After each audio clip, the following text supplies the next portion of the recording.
Buenas a todos, vamos a continuar con nuestro estudio de las cartas. Empezamos con la invocación de Radha. Hay una beatitud y un poder más allá de nosotros mismos que viene en ayuda de aquellos que están preparados para recibirlo.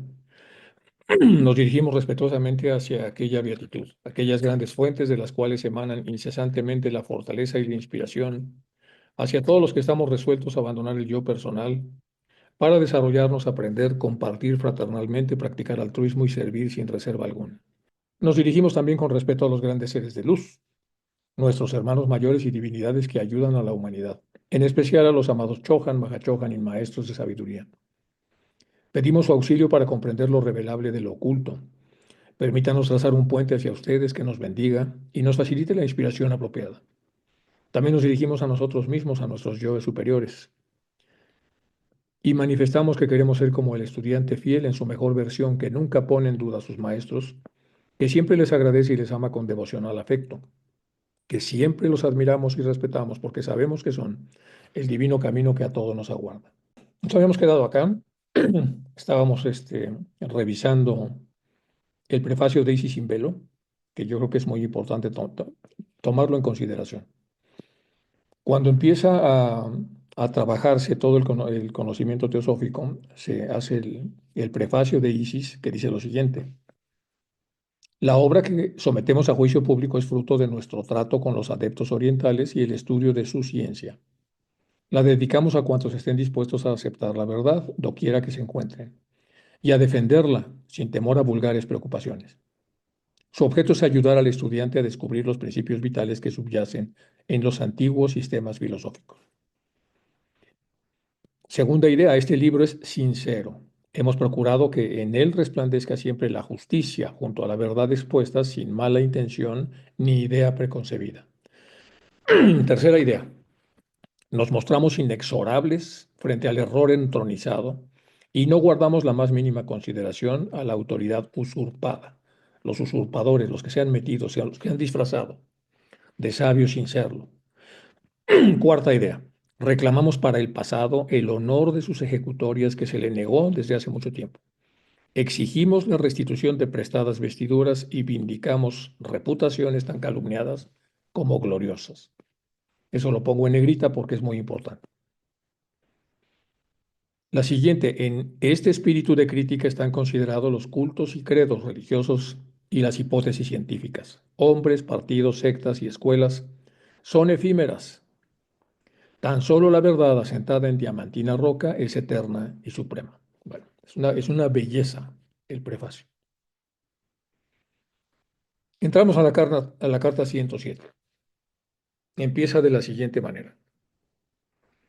Dice el maestro, mi querido embajador, para desvanecer la ansiedad que veo acechando en su mente y que tiene una forma más definida aún de lo que usted ha expresado, déjeme decirle que me esforzaré al máximo para calmar a nuestra supersensible pero siempre sensata vieja amiga Blavatsky y hacer que se mantenga en su sitio.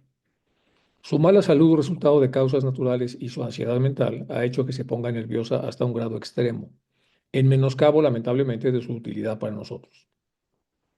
Repito, su mala salud, resultado de causas naturales y su ansiedad mental ha hecho que se ponga nerviosa a un grado extremo, en menoscabo lamentablemente de su utilidad para nosotros.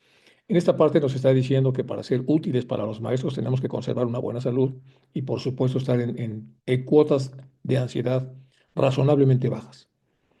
Durante los últimos 15 días ella ha sido todo menos útil y sus emanaciones han corrido a lo largo de sus nervios como electricidad a través de los alambres telegráficos. Todo ha sido un caos. Estoy enviando estas pocas líneas por medio de un amigo de Olcott para que puedan ser remitidas sin que ella lo sepa. Consulte libremente con nuestros amigos de Europa y vuelva con un buen libro en la mano y con un buen plan en su cabeza. Anime a los sinceros hermanos de Gales a que se preserven en su labor educativa. Algunas palabras de aliento suyas les animarán. Telegrafía a Nicolás Díaz, inspector de policía en Gales, que usted es miembro del Consejo de la Ciudad Teosófica y está a punto de llegar, comunicándole la fecha en nombre del barco y yo haré que HPB haga lo mismo a otra persona. Piense por el camino en su sincero amigo KH. Bueno, sabemos entonces, por eso puse aquí ampliar lo que está diciendo aquí el maestro, un poco sobre lo que sería una curación espiritual. En la espiritualidad moderna, los métodos alternativos de curación suelen considerarse espirituales. Sin embargo, aunque no son físicos, no tienen nada que ver con los planos espirituales, sino con energías sutiles, aunque materiales. Es decir, son sutiles, pero siempre conservan un poco de materia. Hablando de movimientos como la ciencia cristiana, la curación mental y la curación metafísica, la curación espiritual, etc. Y a este respecto, Madame Blavatsky escribió lo siguiente. Comprendan de una vez por todas que no hay nada espiritual ni divino en ninguna de estas manifestaciones. Las curaciones que se efectúan mediante ellas se deben simplemente al ejercicio inconsciente de poderes ocultos en los planos inferiores de la naturaleza, generalmente de prana o corrientes vitales. Esto está en las Collecting Writings, publicada en el Theosophical Publishing House en 1980. Eso dice HPB. Y eso es muy importante que lo tomemos en consideración. Dice, comprender una vez por todas que no hay nada espiritual y divino en ninguna de las manifestaciones de enfermedades, por lo menos de las que está hablando aquí HPV. Las curaciones que se efectúan mediante ellas se deben simplemente al ejercicio inconsciente de poderes ocultos de los planos inferiores de la naturaleza, generalmente de prana o de corrientes vitales. Ya en la antigua medicina se consideraba entonces que hay una fuerza. Esta fuerza, el Vix Medicatrix, del cual hablaba Hipócrates, es una fuerza natural en los organismos que tiene la capacidad de restablecer restablecer los tejidos y curar. El arte de curar es un arte que existe en el cuerpo. El médico lo único que hace es ayudar a que esto ocurra. Y el maestro dice en la parte anterior que los problemas de salud que tiene Blavatsky son naturales, son debidos al desgaste natural de su cuerpo. Pero la ansiedad no necesariamente. La ansiedad es un tema entonces elegido por parte de la persona que pone contenidos en su cabeza para estar ansioso. Dado que este enfoque, ya sea consciente o inconscientemente, utiliza fuerzas ocultas, es importante mantener un código ético estricto. Estas llamadas ciencias de curación, es decir, todas las leyes internas que aparecen en todos los organismos vivos, ya se están utilizando para ganarse la vida, dice. Pronto alguna persona perspicaz descubrirá que mediante el mismo proceso las mentes de los demás pueden ser influenciadas en muchas direcciones y que una vez que se ha permitido que el motivo egoísta de la ganancia personal y la obtención de dinero se introduzca, el antiguo curandero puede verse insensiblemente llevado a utilizar su poder para adquirir riqueza o algún otro objeto de su deseo. Otra vez, Elena Blavatsky, Collecting Writings. Eso que comentaba Blavatsky, en realidad ya está ocurriendo. Algunas de las personas que tienen capacidades para poder dirigir estas fuerzas ocultas inconscientes ya cobran por ellos. Origen de las enfermedades. En una de sus cartas, el Mahatma KH escribió que las enfermedades son la progenie del egoísmo y la codicia humana. Eso también lo decía Hahnemann y también lo decía un poco Paracelso. Entonces escribió que las enfermedades, o al menos la mayor parte de ellas, son la progenie del egoísmo y la codicia humanos, es decir, el resultado de un exceso de lo que per se es bueno. Y aquí viene un poco lo que comenta el maestro. No es la naturaleza la que crea las enfermedades, sino más bien el hombre. La misión y destino de este último en la economía de la naturaleza es morir por muerte natural, provocada por una vejez natural. Salvo que tenga un accidente, ni un salvaje ni un animal salvaje libre mueren de enfermedad. Ojo, ningún salvaje y ningún animal salvaje que se encuentre libre, en libertad, no en cautiverio, mueren de enfermedad. La comida, las relaciones sexuales, la bebida son todas necesidades naturales de la vida, pero el exceso de ellos trae enfermedades, miserias, sufrimientos mentales y físicos, y estos últimos se transmiten como los mayores males a las generaciones futuras. Repito, y estos últimos se transmiten como los mayores males a las generaciones futuras. La progenie de los culpables. La ambición, el deseo de asegurar la felicidad y bienestar de quienes amamos, obteniendo honores y riquezas, son sentimientos naturales dignos de elogio.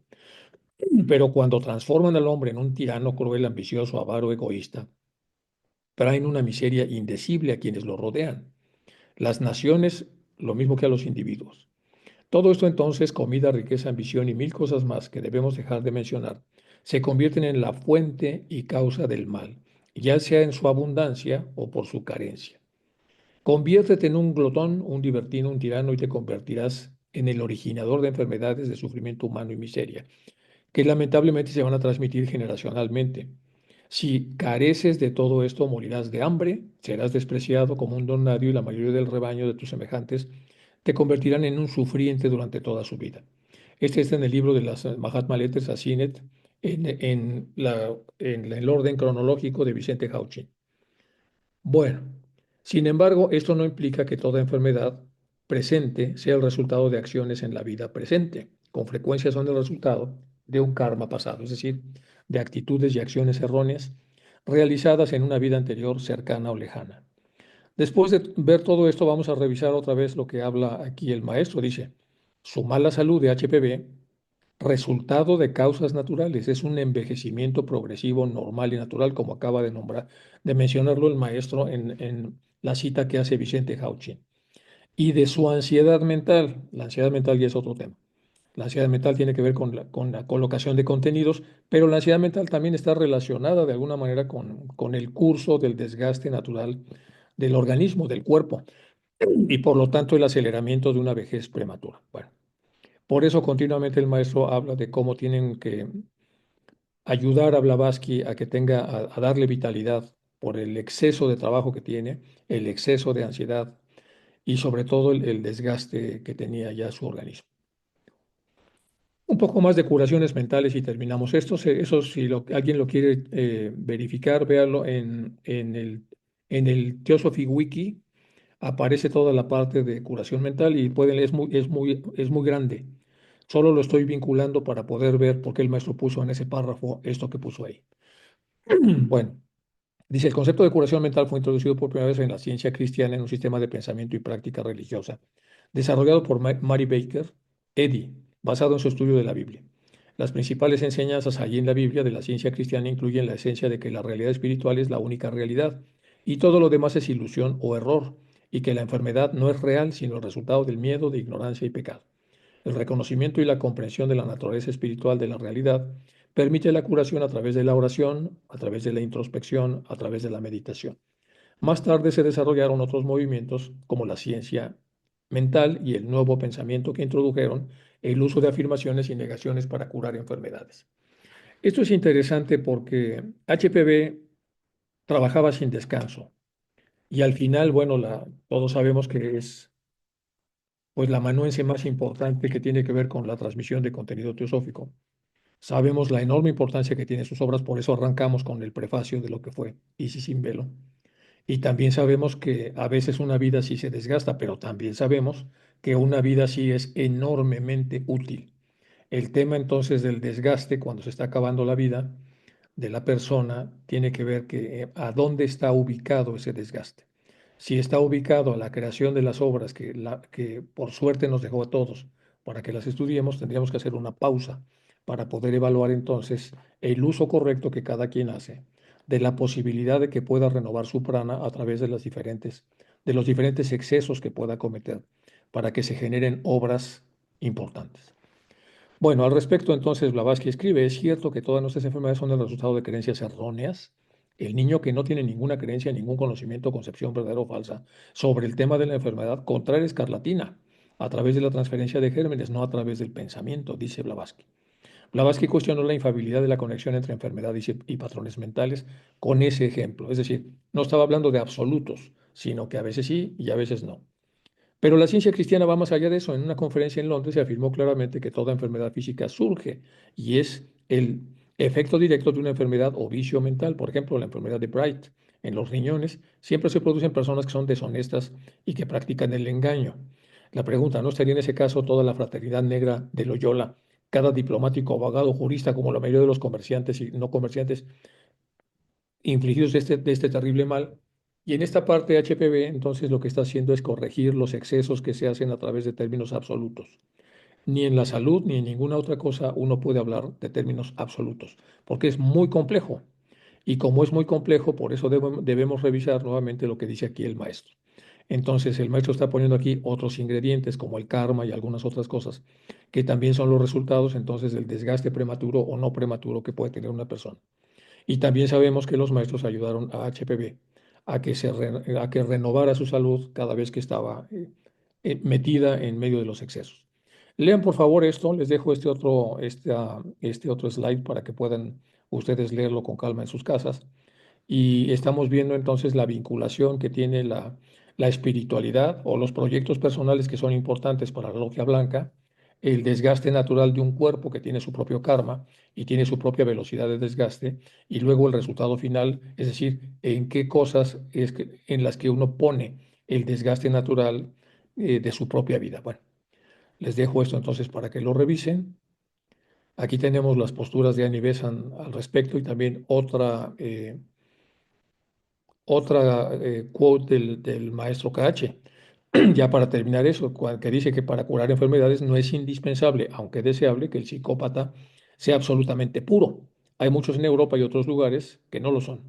Si la curación se realiza bajo el impulso de una perfecta benevolencia, ojo, si una curación se realiza bajo el impulso de una perfecta benevolencia, sin mezcla de ningún egoísmo latente, el filántropo establecerá una corriente que corre como un fino escalofrío a través de la sexta condición de la materia y cura. Entonces tiene mucho que ver, entonces, como dice aquí, el maestro con la perfecta, cómo ponerse en el canal de perfecta benevolencia. Bueno, cerramos esta parte de las curaciones y vamos con la carta 108. El hombre que envié la otra noche era un chela de Ladakh, le dice el maestro a Sinet, y no tenía nada que ver con usted. Lo que usted acaba de decir sobre la iniciación es verdad. Aquí asumimos que Sinet acababa de hacer alguna conferencia o algo en donde estaba hablando de las diferentes iniciaciones, y aquí el maestro le está diciendo: lo que acaba usted de decir sobre las iniciaciones es correcto. Todo miembro que se arrepienta verdadera y sinceramente debe ser aceptado de nuevo. Como usted ve, estoy constantemente con usted. Y aquí vamos a hablar un poco de la DAC para poder entender qué es eso de la DAC, dónde se encuentra la DAC, a qué se refiere la DAC y cuáles son los contextos asociados a este tema. La DAC está en la parte superior de la India, como podemos ver aquí, en la parte más alta de la India, ahí está la DAC. Y esta es una imagen de donde está la DAC. Una cosa que llama mucho la atención de la DAC, que es el, donde es el lugar donde están los chelas que está comentando el maestro, es que casi todas las ciudades están arriba de 5.000 y pico de metros de altitud.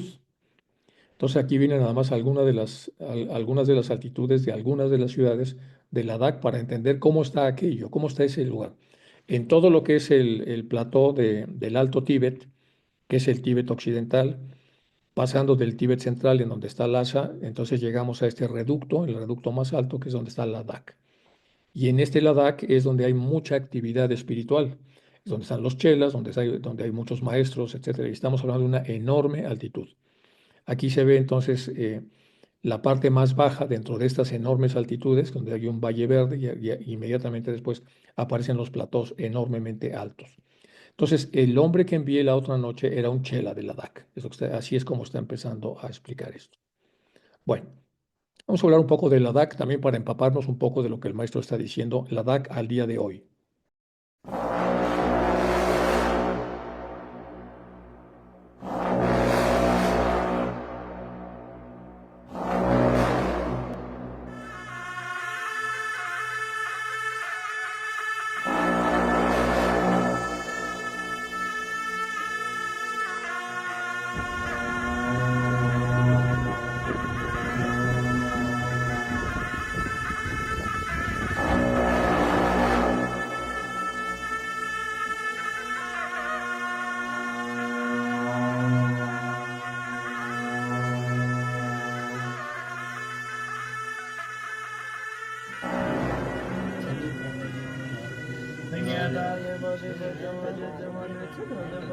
Sí, eso que estáis escuchando son rezos budistas. Ahora mismo estoy en Ladakh, una región que junto con Cachemira y Jammu conforma un espacio geográfico de una importancia geoestratégica vital, sobre todo para Pakistán, India y China. Además, la influencia tibetana aquí en Ladakh es impresionante, no solo por la cantidad de gompas, que son como se llaman los monasterios tibetanos, sino también de chompas, la presencia de la religión budista en el día a día, las celebraciones, los cantos como escucháis de fondo. Es un lugar al que tenéis que venir. Esto es Ladakh.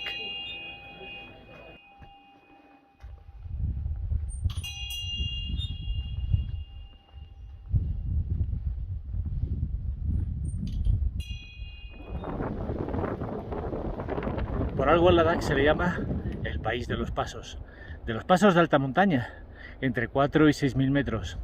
Y aquí en solo unos pocos días he pasado unos cuantos a más de 5.000. Nunca había estado tan alto en mi vida. Ahora mismo estoy a 4.000, justo con las vistas del monasterio de Puktar a mis espaldas, un monasterio budista tibetano.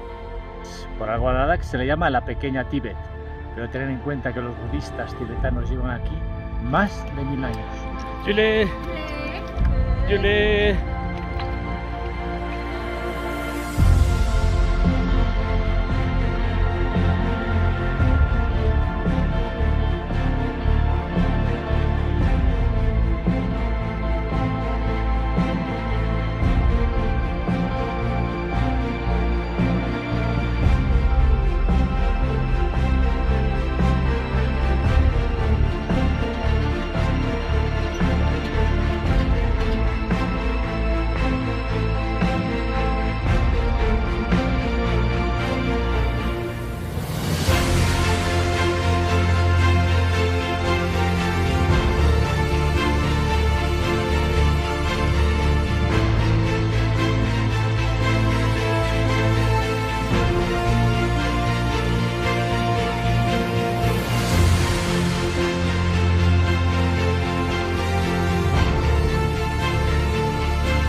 Sin duda, la cultura budista tibetana y su reguero de gompas repartidas por casi todo Ladakh merece un capítulo aparte.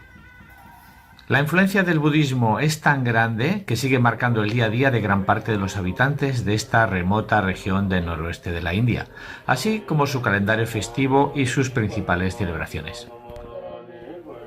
Estos viejos templos budistas con siglos de antigüedad guardan entre sus paredes el secreto de viejos rituales y el murmullo de desconocidos rezos.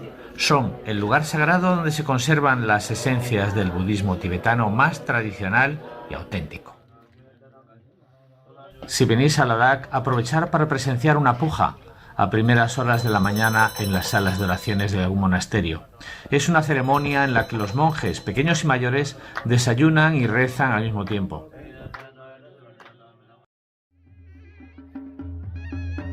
Históricamente, los valles de Ladakh han servido de vías de paso y de comercio para distintos pueblos de Asia Central. Desde las tribus nómadas de origen tibetano a los pueblos arios llegados del Baltistán, los mons provenientes del norte de la India o los mongoles llegados a través del Tíbet.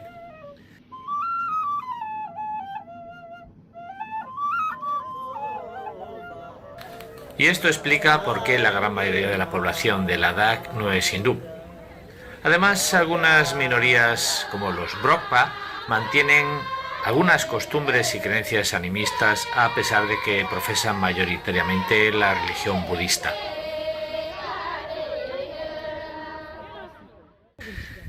Todos ellos han terminado por completar un mosaico de pueblos, tradiciones, lenguas y religiones que definen el carácter de esta región.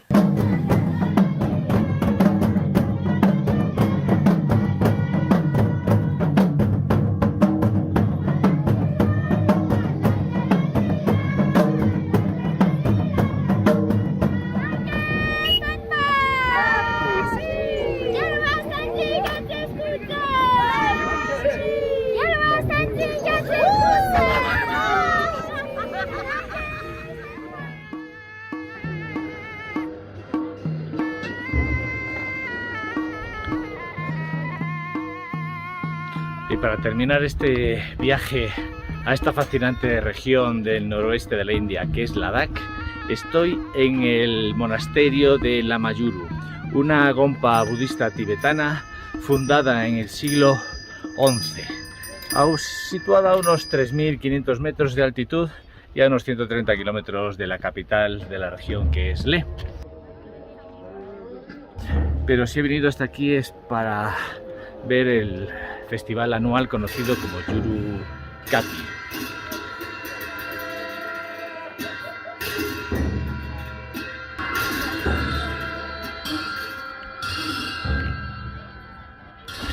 Este festival se celebra durante 2 días en Lamayuru y su atracción principal es el baile de máscaras de los monjes budistas.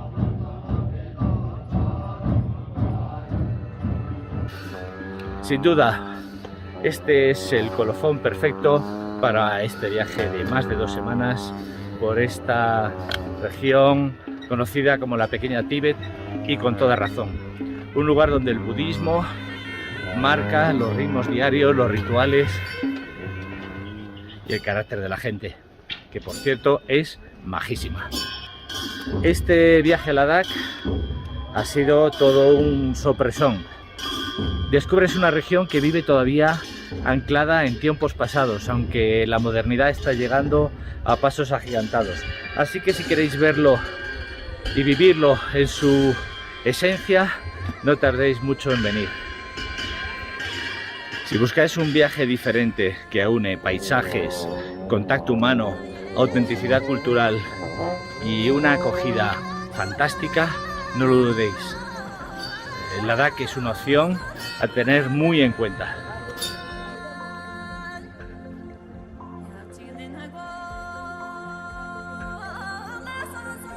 Y qué mejor manera de despedirse que en este lugar y con la palabra que utilizan los ladakíes para saludarte, para darte la bienvenida, para darte las gracias y para despedirse. Yule Yule.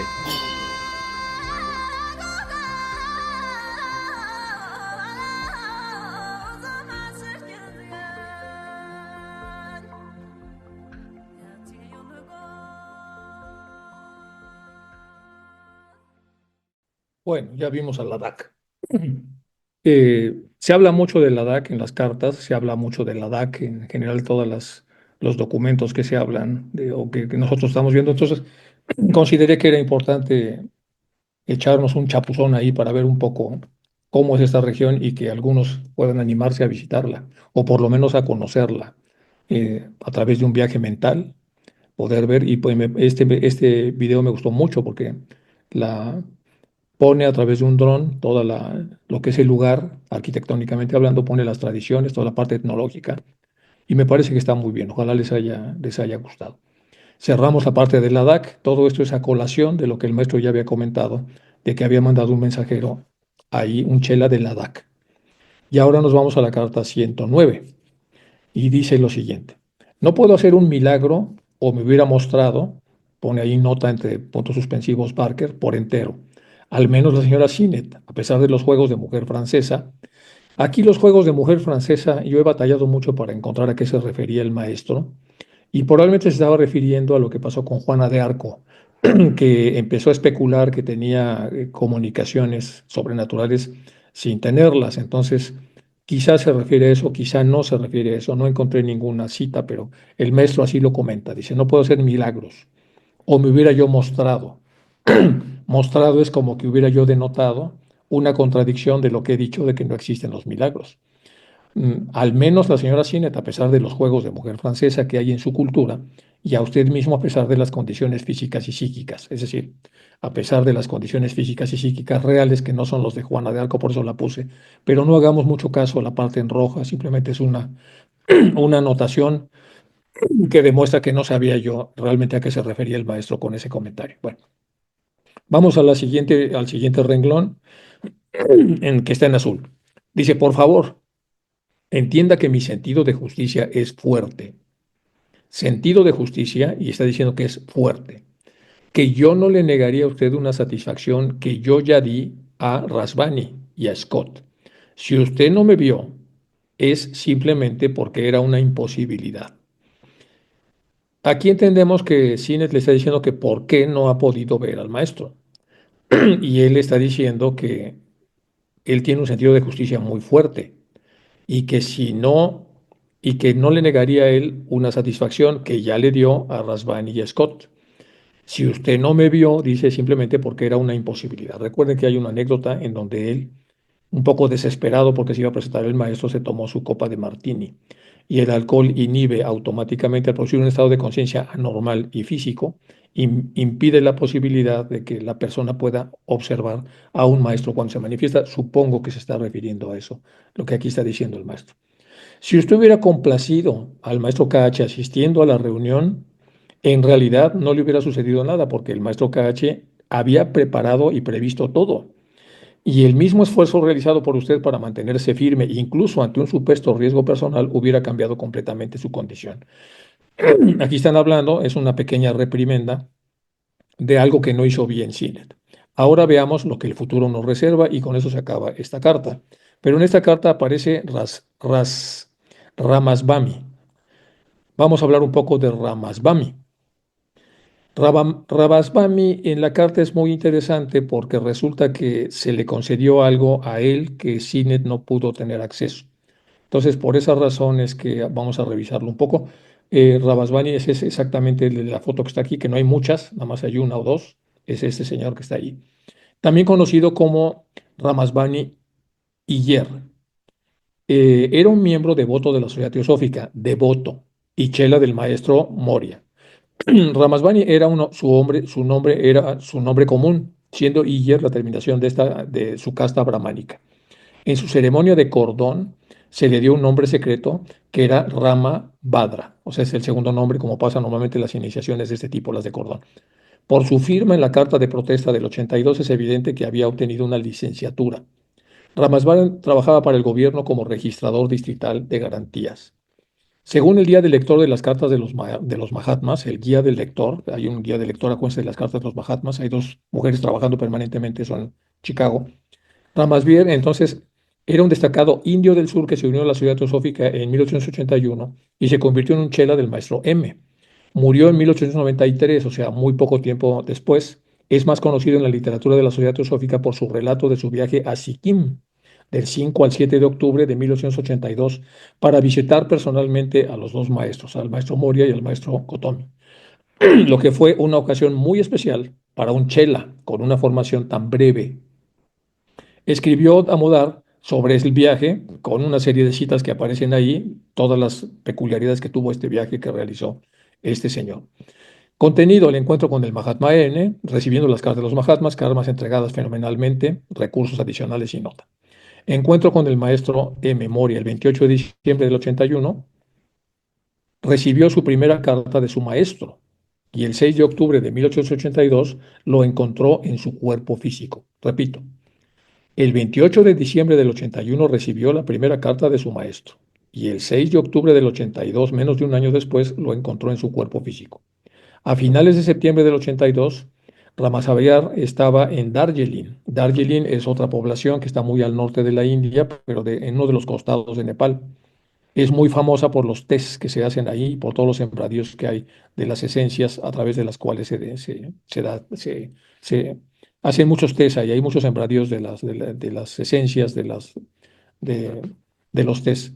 Entonces, estaba en Darjeeling, India, con Madame Blavatsky. Esto no estaba lejos de las fronteras de Sikkim, más allá de las cuales estaba el Tíbet. A principios de octubre determinó, pase lo que pase, cruzar la frontera que está a unas 12 millas de aquí y encontrarse a los Mahatmas o morir. Después de caminar un día y descansar toda la noche, reanudó su viaje la mañana del 6 de octubre.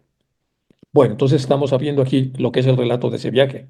Estaba en Darjeeling, que está en esta población cerca de la frontera con Nepal y cerca también de la frontera con Tíbet. Entonces empezó a caminar y caminar porque tenían en su interior la idea de encontrar a los Mahatmas o morir.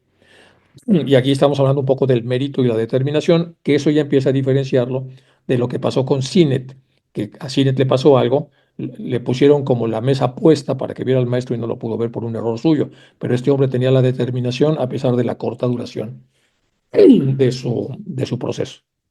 Creo que entre las 8 y las 9 de la mañana, y yo estaba siguiendo el camino hacia la ciudad de Sikkim, desde donde según me aseguraron las personas que me encontraré el camino para cruzar al Tíbet fácilmente con mi atuendo de peregrino, cuando de repente vi a un jinete solitario galopando hacia mí desde la dirección opuesta. Por su alta estatura y la manera experta en la que manejaba el animal, pensé que era algún oficial militar del Raja de Sikkim. Ahora pensé que me ha pillado, es decir, porque ellos no eran peregrinos, entonces obviamente los iban a detectar y no los iban a dejar entrar. Pero cuando se acercó a mí, tiró de las riendas del corcel, lo miré y lo reconocí al instante. Estaba en presencia de mi propio y reverenciado gurú. En ese mismo instante me encontré postrado en el suelo a sus pies. Hay que recordar que el maestro M, según las narraciones, medía casi 2 metros de altura, era muy, muy alto. Me levanté a su orden y mirándolo tranquilamente a la cara, me olvidé por completo de mí mismo. No sabía qué decir. La alegría y la reverencia me ataban la lengua. Por fin me encontraba cara a cara con el Mahatma de Imabad. Y no era un mito, no era un sueño nocturno. Eran las 9:10 de la mañana. El sol brillaba y contemplaba silenciosamente la escena desde arriba. Es un maravilloso relato de la forma como este señor Ramaswamy encontró al maestro M. Y lo vamos a vincular con lo que está diciendo la carta, una vez que se encuentra un poco decepcionado Sinet de no haber podido ver a los maestros y por qué este señor sí. Bueno, por eso estamos revisando el viaje. Me hablaba con un tono de amabilidad y dulzura. No fue hasta unos momentos después que me sentí atraído a pronunciar algunas palabras porque acuérdense que estaba como absorto, animado por su tono y su forma de hablar suaves. Nunca había visto un rostro tan apuesto, una estatura tan alta y majestuosa. Llevaba una barba corta y negra y un pelo largo y negro que le llegaba al pecho. Llevaba un manto amarillo forrado de piel y sobre la cabeza un gorro tibetano de fieltro amarillo. Cuando pasaron los primeros momentos de éxtasis y sorpresa, comprendí con calma la situación y tuve una larga conversación con él. Me dijo que no siguiera adelante porque me iba a encontrar con problemas. Dijo que debía esperar pacientemente si quería convertirme en un chela aceptado. Descubrí que el Mahatma habla muy poco inglés, o al menos eso me pareció a mí, y me habló en mi lengua materna, el tamil. Le pregunté al bendito Mahatma si podía contar a otros que le había visto y oído. Me respondió que sí. Cuando le ofrecí mis namasrakams o postraciones de despedida, se alegró de decir que se había acercado al territorio británico para ver a Blavatsky. Antes de dejarme llegaron dos hombres más a caballo, supongo que sus asistentes, probablemente chelas, pues iban vestidos como él, con el pelo largo cayéndoles por la espalda. Siguieron al Mahatma cuando se fue a un trote suave. Recepción de las cartas de los Mahatmas. Ramaswamy recibió al menos 9 cartas de los Mahatmas Morya y Kotomi. Fueron publicadas en 1894 por el hijo de Ramaswamy en un libro titulado Isis Further Unveiled. Es como Isis develada, pero eh, en un formato diferente que ya les revisaré y ya les presentaré a ustedes. Está compilado por Ginés Hadassah, utilizó ese texto para publicar las cartas de los maestros de sabiduría antigua, segunda serie. Los originales de esas cartas ya no están disponibles, excepto la carta 54. Aquí hay un lío, ya saben que no tenemos toda esta información completa, pero sí que tenemos algo. Entonces, en la carta 48, M lo recibió como un chela aceptado, se hace referencia a este señor. En la 49, KH y M le dieron instrucciones de no ir al Tíbet hasta que hubiera preparado durante 2 o 3 años. No estaba listo para entrar al Tíbet. En la carta 50, M le dio instrucciones de adaptar su vestimenta a los modales de la Zeta Vedamista y de convencer al mundo de la existencia de la hermandad de adeptos. Esa era su función. También le pidió que transmitiera un mensaje al coronel Olcott. Le dieron ya indicaciones. La carta 51, M le dio instrucciones sobre la naturaleza del Chela y le remitió al coronel Olcott para recibir más instrucciones.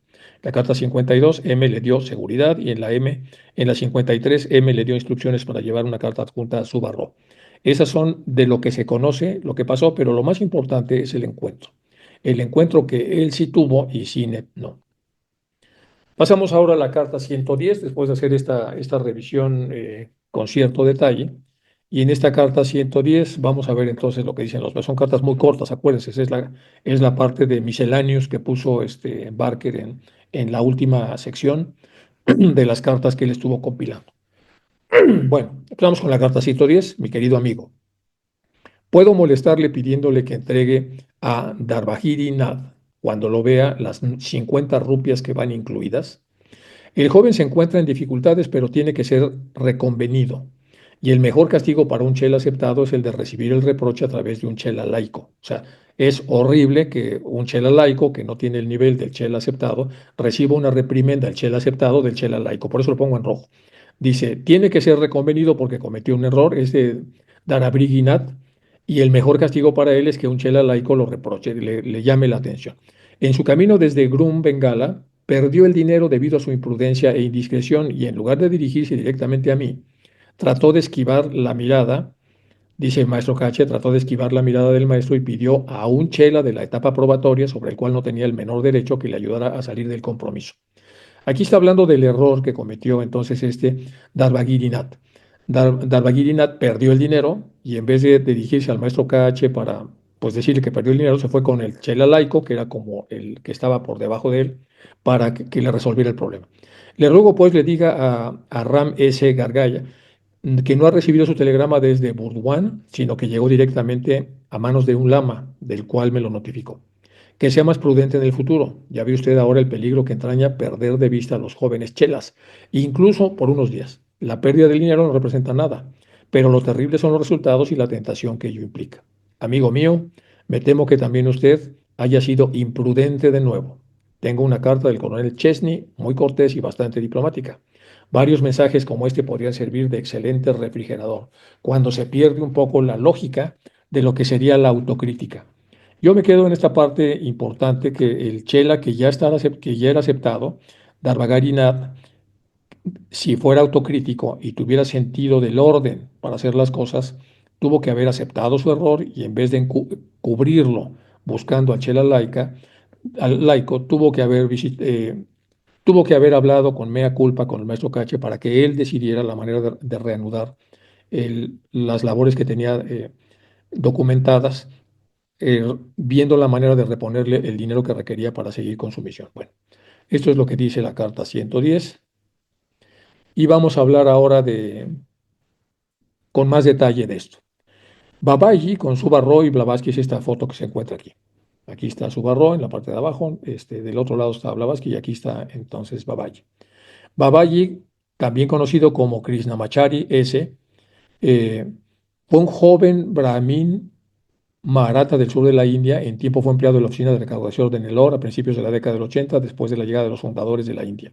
Se unió al personal de la sede teosófica de Bombay y asumió el nombre de Babaji, también escrito como Babaji o Babaji. Bueno, unos meses después de esto se convirtió en un chela en prueba del maestro Kaj, asumiendo el nombre misterioso de Darbagarinat. Entonces, ¿quién es Darbagarinat? Pues el que acabamos de ver aquí, el que perdió el dinero y que se metió en ese lío. Entonces, Darbagarinat es del que estamos hablando y es este que está aquí en medio. Tenemos foto de él, que es este. El maestro se refería a él con frecuencia como el hombre pequeño, the little man, porque era muy pequeño de estatura, debido a su pequeña estatura. Babaji estuvo presente en el momento del informe Hudson en Adyar, ¿se acuerdan? El famoso del que ya hemos hablado mucho. Finalmente fracasó como chela y murió en la India en la oscuridad. Babaji, del que estamos hablando aquí, no tiene nada que ver con el maestro Babaji, que es un maestro muy importante en la India, que es diferente. Entonces hay que tener cuidado aquí para no confundir a las dos personas. Dalbagarinat, entonces a finales del 82 en Wala Kadev, un chela aceptado por Maestro Kache, cuyo nombre místico también es Dargavarinat, que es debió viajar de Simla hasta Darjeeling para entregar una carta del Mahatma Kache al señor Sinet. Sin embargo, Dev no podía abandonar Darjeeling, ya que su cuerpo físico estaba siendo preparado para un determinado trabajo oculto y no podía contaminarse con el magnetismo del mundo. Vamos a leer otra vez esto que es muy importante. Darbagarinat, a finales del 82, en Nguala Kadev, un chela aceptado del maestro Cache, cuyo nombre místico también era Dargavarinat, debía viajar a Simla. ¿Se acuerdan que Simla era la ciudad esta del norte de la India, donde normalmente en el verano, que era muy caluroso, se iba pues, todo el mundo a estar allá? Entonces, desde Darjeeling, es decir, tenía que bajar, rodear toda la parte sur hasta llegar a Varanasi y luego subir otra vez. O sea, es un viaje largo para entregar una carta del Mahatma Kache al señor Sinet. Sin embargo, Dev no podía abandonar Darjeeling, a pesar de que le pidieron eso, ya que su cuerpo físico estaba siendo preparado para un determinado trabajo oculto y no podía contaminarse con el magnetismo del mundo. Entonces se le pidió a Babaji que le permitiera utilizar su propio cuerpo en ciertas ocasiones para realizar la tarea asignada. Y entonces Babaji supuestamente accedió a prestar su cuerpo para que este señor pudiera hacer las tareas que el maestro le pedía. En una de sus cartas al maestro KH le escribió a Sinet: y ahora, adiós, te pido nuevamente que no asustes a mi hombrecito. Puede que te resulte útil algún día, pero no olvides que no es más que una apariencia. Al final de cuentas, es un hombre que ya fue aceptado como chela en probación.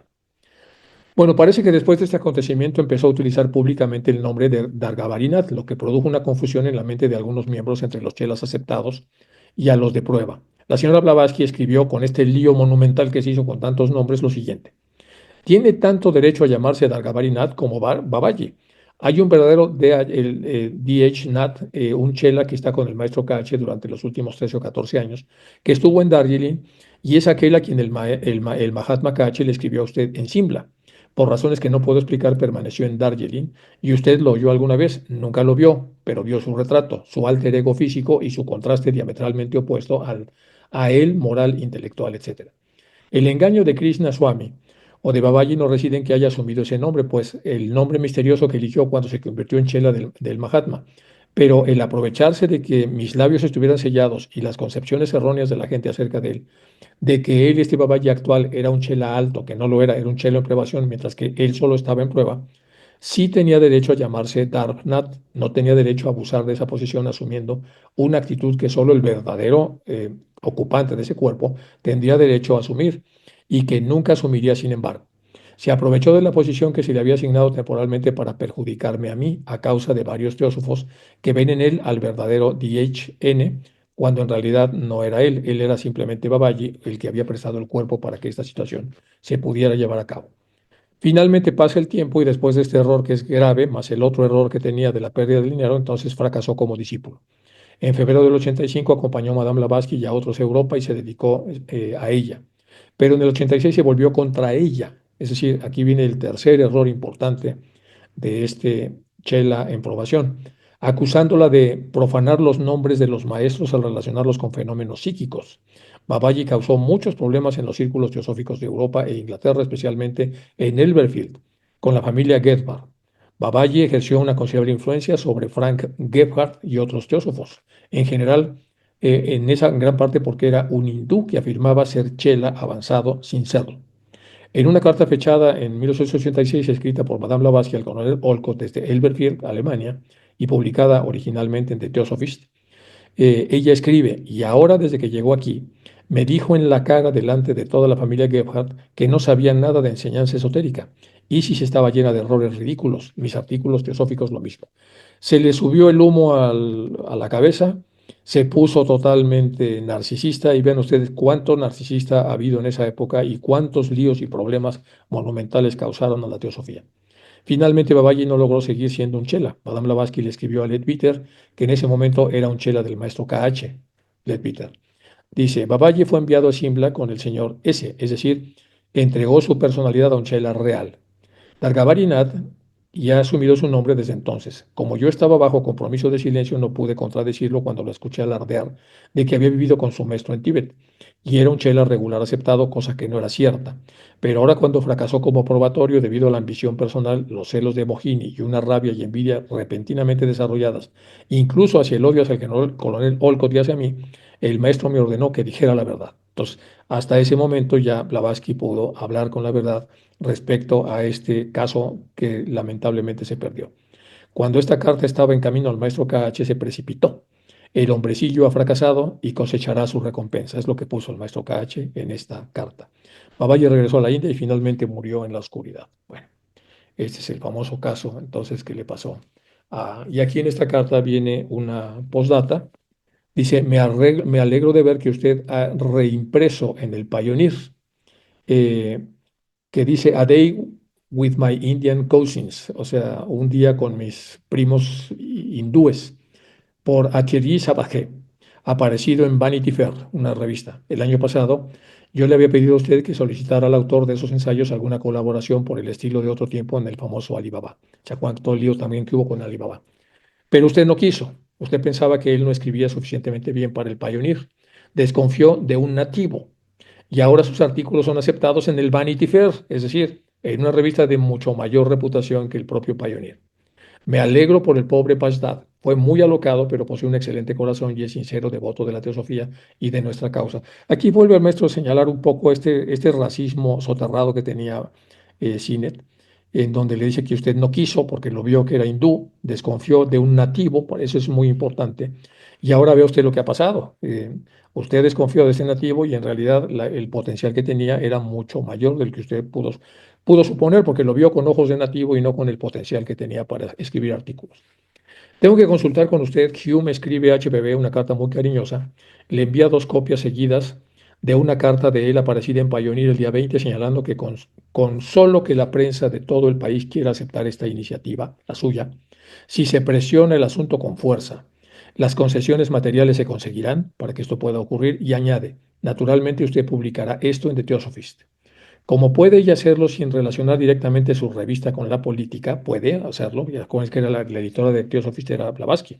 Me hubiera gustado enormemente que su carta sobre educación, publicada en su Pioneer, se hubiera reproducido en The Theosophist, pero dudé en decirle a ella que lo hiciera, temiendo que ello no diera una nueva tónica a la revista. Algunos de sus artículos son sumamente competentes, los del Theosophist. Y bien, ¿qué va a hacer usted con relación al aniversario de la famosa ecléctica que también tanto lío dio y la conclusión cíclica? Ella está mejor y la hemos dejado cerca de Darjeeling. No está segura en Sikkim. La oposición de los Dugpas es tremenda, ya saben, los hechiceros. Y a menos que nosotros nos dediquemos todo nuestro tiempo a vigilarla, la vieja dama sufrirá un quebranto, puesto que ahora ella es incapaz de cuidarse a sí misma. Vea lo que le ocurrió al joven, él se lo dirá. Usted tendría que hacerse cargo de ella durante octubre y noviembre. Nuevamente suyo, maestro Cotón. Todo esto le dicen a Sinet, le están hablando otra vez de su racismo y están hablando de temas muy importantes que hay eh, que, que arreglar. Y luego el tema de la carta, que para efectos del maestro, aquí está poniendo él un ranking de revistas. Una revista no necesariamente teosófica, que es esta Vanity, pero muy importante y con mucha difusión, el Pioneer y The Theosophist. Y está comentando que hubiera venido muy bien el tema de la educación en la revista Theosophist en vez de la del Pioneer. Pero bueno, está haciendo una serie de correcciones para tratar de enderezarle un poco el seso a Cinet en el sentido de cómo colocar, cómo habría él de colocar cuáles son las cosas más importantes, las menos importantes. Un tema según lo veo yo, de tener un poco de sentido común sobre qué es lo más importante y menos importante, es decir, de discernir apropiadamente. Y creo que hasta acá me quedé. Bueno, esto es más sobre la postdata. Este pequeño desgraciado me obliga a sonrojarme ante usted, está hablando otra vez de este señor, debido a su indiscreción desde el punto de vista europeo. Y no puedo estar siempre vigilando a mis chelas en sus viajes. Y el conocimiento de ellos, de las maneras de ser de usted y de sus costumbres, es igual a cero. O sea, lo que yo conozco de sus costumbres es igual a cero. No ha sido hasta hoy que a través de Dual Cool he sabido que usted le prestó las dichosas 30 rupias de lo que había perdido. No tenía ninguna necesidad ni ningún derecho a hacer eso, pero debe usted perdonarle porque no tiene ni la menor idea de la diferencia entre un chela tibetano y uno europeo, y se portó con tanta franqueza con usted como lo hubiera hecho con Dual Cool. Junto con las gracias, le envío el dinero prestado, es decir, las 30 rupias, esperando que no nos tome a usted a todos nosotros por unos salvajes, por andar haciendo todo este lío que armó este señor. Estoy escribiendo una larga carta por etapas, como de costumbre. Cuando esta carta de negocios esté en camino, le enviaré otra con las respuestas a sus preguntas. En relación con la carta de este Moses, sucedió una cosa muy cómica que le contaré en la próxima carta que le escriba. Salud y éxito al nuevo presidente. Por fin, suyo siempre afectuosamente. Acuérdense que él se iba a postular finalmente ya como presidente Sinet. Perdón del retraso inevitable. Esta carta con su contenido no puede llegar a Darjeeling antes de 4 o 5 días, porque obviamente la distancia es larga. Y luego nos vamos con la 111, pero ya me voy a quedar hasta aquí. Voy a dejar de compartir para que podamos pasar entonces a revisar estas cartas pequeñitas pero picosas, que tienen mucho material sobre el cual podemos hablar bastante. Bueno, chicos, pues si alguien tiene algún comentario que hacer sobre las cartas que son pequeñas, más la ampliación que hacemos de cada una de ellas. Bueno, pues si alguien tiene algún comentario, chicos, son estas cartas pequeñitas. Cuando acabe la secuencia de Barker, me voy a pasar las de Jinarajadasa y algunas otras cartas que hay dispersas, a manera que veamos todas las cartas posibles de la correspondencia que tuvieron los maestros con las personas, porque tenemos toda esa información para poder aprender de ella. Isabel de Terraza. Sí, hola. Yo te agradezco mucho esta información complementaria porque da mucho sentido a las cartas y nos ayuda mucho a profundizar en ello, incluso en la relación de los maestros, de cómo sucedían las cosas, retroceder en el tiempo aquel. La verdad es que te lo agradezco muchísimo, francamente. Gracias. No, pues gratitud a ustedes de mi parte, porque yo aprendo mucho y me encanta, además, hacer todo esto. Y para mí siempre es un reto poder hacerlo pues, lo mejor que puedo. Y no siempre Ujú, lo todo, porque no siempre está todo, o por lo menos no tengo acceso a todo lo que hay. Pero bueno, yo creo que más o menos sí nos vamos contextualizando, vamos viendo el contexto de las cartas, ciento y pico, casi 150 años después. Y cuando pasen más años, pues a lo mejor esto sirva para cuando dentro de 80 la gente lo lea y va a ser más difícil todavía tener el contexto, porque el mundo está cambiando rápidamente. Ojalá les haya gustado lo de la DAC, batallé un poco para encontrar el video que yo quería, pero es muy bonito, incluso para hacer una visualización está muy bonito que nosotros nos conectemos con lo que hizo este hombre que llegó allí a filmar con un dron, lo cual me pareció excelente para tener una idea completa de ese espacio del que continuamente se habla. Bueno, pues muchas gracias a todos, chicos. Como siempre, enorme gratitud con ustedes por mantener viva la clase y nos vemos la próxima sesión, es decir, Sí.